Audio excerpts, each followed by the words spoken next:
السلام عليكم ورحمة الله وبركاته. النهاردة يوم غريب ويوم من أسود أيام القلعة البيضاء، من الأيام الغريبة، من الأيام اللي تعجبت لما شفت فيها ماتش. بيراميدز كسب الزمالك. بيراميدز كسب الزمالك. معقول إن بيراميدز يكسب الزمالك 1-0؟ لا. 2-0 يعني؟ لا. لا، ما تقوليش 3-0. ما هو 3-0. بيراميدز كسب الزمالك 3-0. وحياة ربنا يا اخي يا حسين لبيب، انت عاجباك النتيجة دي؟ هل النتيجة دي راضية الجماهير؟ انا بكلم المستشار حسين لبيب. مستشار ايه؟ بكلم حسين لبيب. حضرتك عاجباك النتيجة دي؟ حضرتك شايف ان الجماهير بتاعت الزمالك عاجباها المباراة؟ هل انت شايف ان الزمالك في احسن حالاته دلوقتي؟ هل انت شايف ان الزمالك مش محتاج صفقات؟ الزملكاوي دمه اتحرق لما شاف الماتش. يعني انا ما شفت الماتش اهو، مع اني اهلاوي، مع اني مشجع اهلاوي، فشفت الماتش ده ماتش قمه. شفت الماتش 3-0. قلت ازاي 3-0 ومش عارف ايه الونش اللي بيعمله ده؟ فيستون مايل واحد كونغولي يرقصه ويجيب جون. ايه ده يا عم ونش؟ انت رجعنا من الاصابه عشان تعمل لنا الشويتين دول؟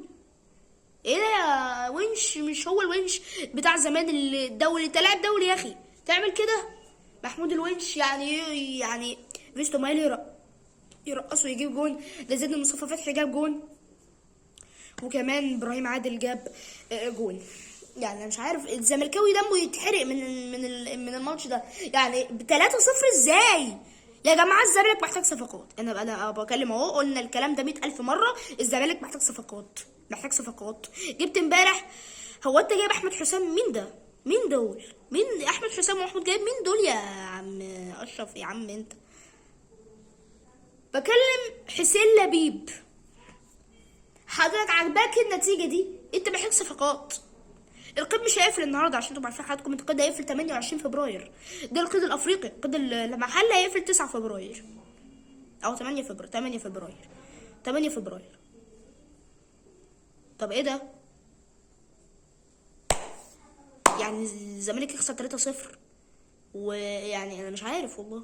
حاجه غريبه جدا يا جماعه. الزمالك محتاج صفقات على الاقل كده الكلام ده محتاج 15 صفقه.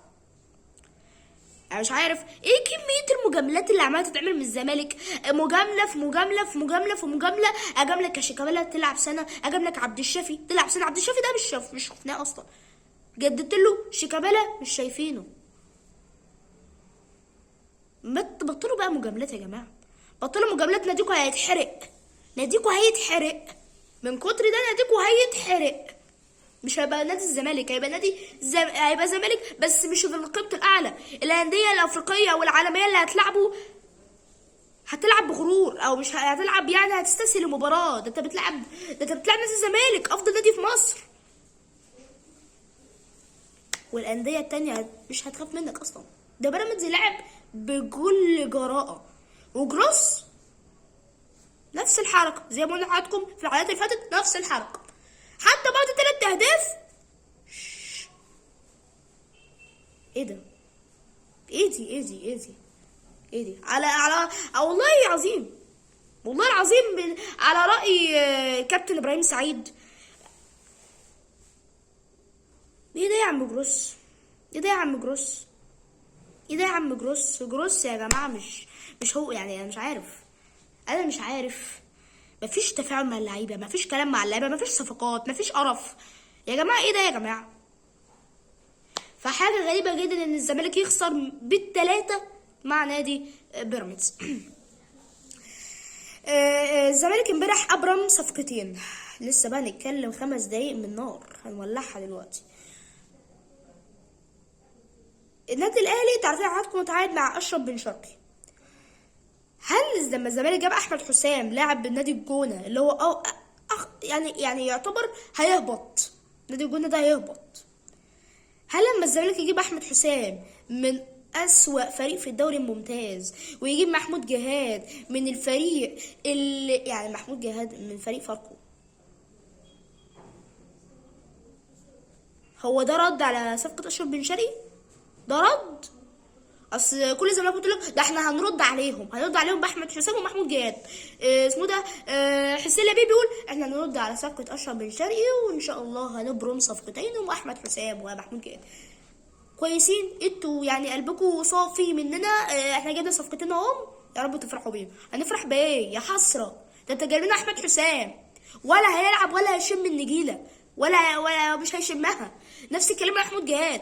هو يعني هيلعب مع المجموعه دي؟ هيلعب مع المجموعه دي؟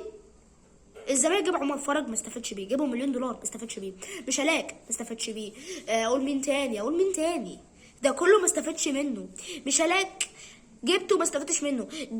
ده معناه ان في مشكله في تحديد اللعيبه. العين اللي بتختار لعيبه اللي تيجي الزمالك اسف يعني عين بتشوف مؤاخذه يعني بتشوف النار. يعني عين مش شايفه اصلا، عين عمية. يعني مؤاخذه عين عمية ما بتشوفش. يعني اللي بيختاروا اللعيبه دول عينهم عمية، بيشوفوا النار، عينهم عمية مش شايفين حاجه، بيختاروا اي كلام. احمد حسام ده جاب، ده لاعب جامد قوي، ده مدافع، افضل مدافع في الدنيا. هات احمد حسام. محمود جهاد افضل خط نص شفته في حياتي. يلا ايه ده محمود جهاد يا جماعه؟ ايه العين اللي بتختار؟ مين العين اللي بتختار اللعيبه؟ احمد حسام مين اللي يجي؟ انا اول مره اشوفه. مين احمد حسام ده؟ مين محمود جهاد ده؟ محمود جهاد ماشي يعني في ناس كتير عارفاه، لكن احمد حسام مين؟ احمد حسام ده يا جماعه مين احمد حسام ده؟ مين احمد حسام ده؟ فمشكله كبيره جدا احمد حسام ما يجي. ويعني ايه ده يا جماعه؟ الزمالك يخسر 3-0 يا جماعه. وايه العين المعفنه اللي بتختاري اللعيبه دي؟ ايه العين دي عين يا مؤاخذه يعني عمية. فدي مشكلة نادي الزمالك اللي لازم يحلها الأستاذ الأفضل رئيس في الدنيا حسين لبيب. أرجوك رد يعني أرجوك فرح جماهيرك زي ما محمود الخطيب اللي بصراحة بحييه وبتأسف له على اللي قلته في الفيديوهات اللي فاتت اللي هو يعني بخيل ومش عارف ايه. انا بعتذر لك وبقول لك يعني من الصفقات اللي انت جبتها دي انت من افضل الرؤساء اللي جو النادي الاهلي. بتعمل زي الخطيب يا عم حسين لبيب. شوف خلى جماهير الاهلي برضه تتعشم فيه وصفقات جاب لهم اشرف بن شرقي لعيبك السابق، وفي الطريق ان شاء الله زيزو. يا جماعه ده فدي مشكله كبيره جدا لازم الزمالك يحلها. مفيش عين. فدي مشكله نادي الزمالك. امبارح الاهلي اعلن عن صفقه كبيره جدا اشرف بن شرقي. شفتوا يا جماعه برومو تقديم اللاعب؟ برومو من افضل البرومات اللي شفتها لتقديم لاعب. يعني هو اشرف بن شرقي كان ماشي بالمركب. خدتوا بالكم ان ابيض في احمر؟ لو لقيتوه على اليمين كده هتلاقي ان الزمالك عدى منه كانه مش شايف حاجه، خلاص نسي. فعدى البرج ده. انتوا عارفين يعني معناه الجزيره يعني النادي الاهلي. فشاف البرج كده وبعد كده الفيديو بتاع كده. بعد انتوا شفتوا اكيد الفيديو يعني. والفيديو ده حرق دم الزملكاويه ده لدرجه ان شيكابالا جاله نزله معويه من الموضوع ده. جاله نزله معويه شيكابالا جاله نزله معويه من انتقال بن شرقي النادي الاهلي. هيفيد وهو جاي عشان اصلا يلعب كاس عالم انديه ودوري ابطال افريقيا ويلعب كل البطولات. هو اصلا سايب ثروته مع الريان القطري بياخد $2.5 مليون. هنا هياخد $1 مليون ونص مليون مصري. نص مليون مصري. فانت بتتكلم ملاعب. شفت برومو بس يا جماعه من افضل البرومات اللي شفتها.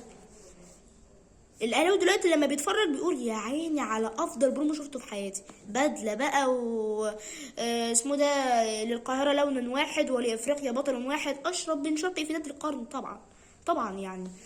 فده بالنسبه لاشرف بن شرقي. هيرتدي رقم 11 عشان تبقوا عارفين حدكم. اول مباراه هيلعبها هتبقى يوم 6 فبراير امام بتروجيت. مش هيلعب بعد بكره عشان يعني الاصابه والكلام ده.